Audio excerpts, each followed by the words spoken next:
Sure, let's dive deeper into each phase of the U.S. presidential election process. This will cover every aspect from the preliminaries all the way through to Inauguration Day. Pre-election period announcements and early campaigns. Exploratory committees. Before officially announcing their candidacy, many potential candidates form exploratory committees. These committees help them gauge support, raise initial funds, and comply with Federal Election Commission guidelines for early campaign spending. Official announcements.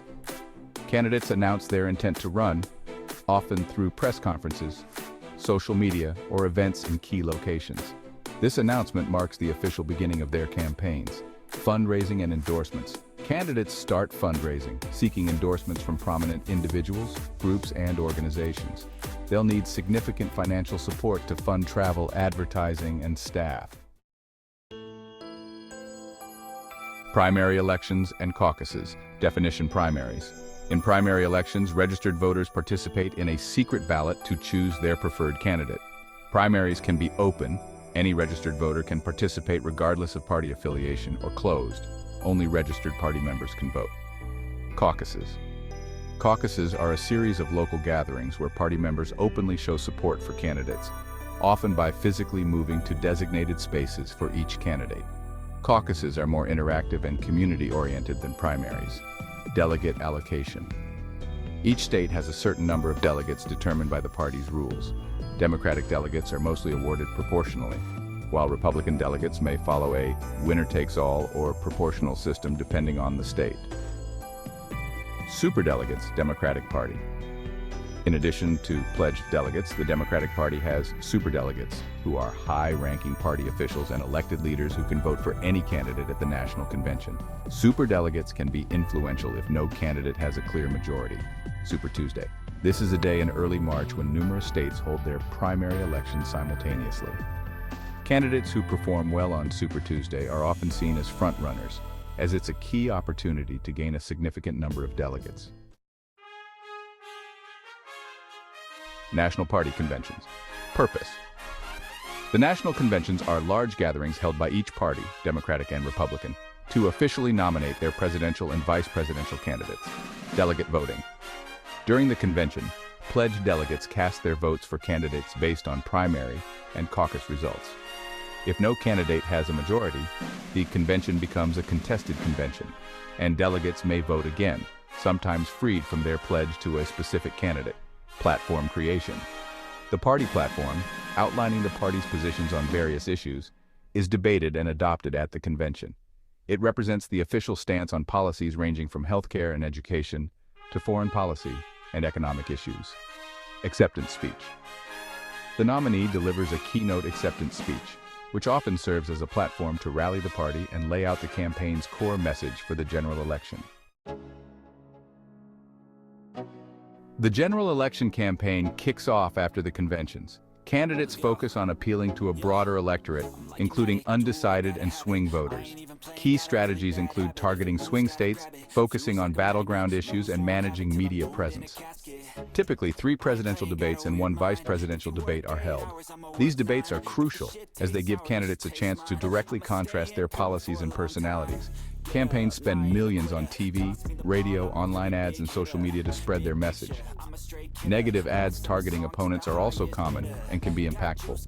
Closer to Election Day, campaigns ramp up efforts to encourage their supporters to vote, particularly in crucial swing states.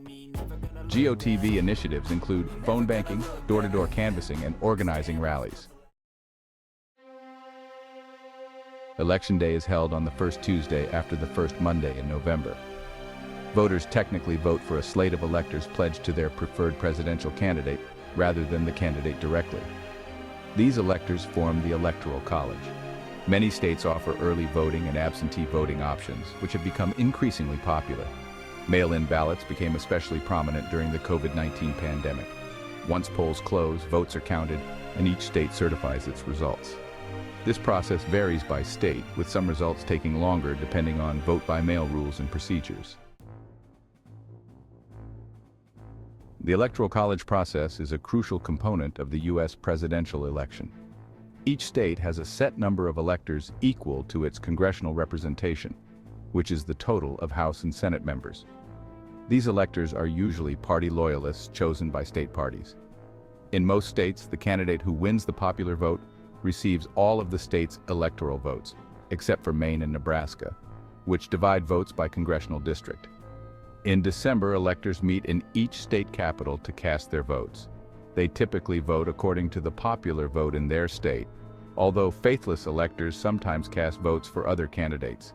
This is rare and may be penalized in some states. Once the votes are cast, they are sealed and sent to the President of the Senate, who is also the Vice President of the United States. This official oversees the counting of the votes in January. In early January, Congress meets in a joint session to count the electoral votes. The Vice President presides over this session, announcing each state's result and confirming the final count. Members of Congress can raise objections to individual electoral votes, but these objections require support from both a senator and a representative to be considered. If an objection meets these requirements, each chamber debates separately before voting on whether to uphold the objection. After all votes are counted and any objections resolved, the Vice President formally declares the winner of the presidential election. The inauguration ceremony occurs on January 20th, following the election. The President-elect takes the oath of office administered by the Chief Justice of the Supreme Court. This oath is mandated by the Constitution and is a public promise to uphold the office's duties. Following the oath, the new president delivers an inaugural address outlining their vision and goals for the coming term. In Washington, D.C., the new president participates in an inaugural parade, often followed by various celebrations and inaugural balls.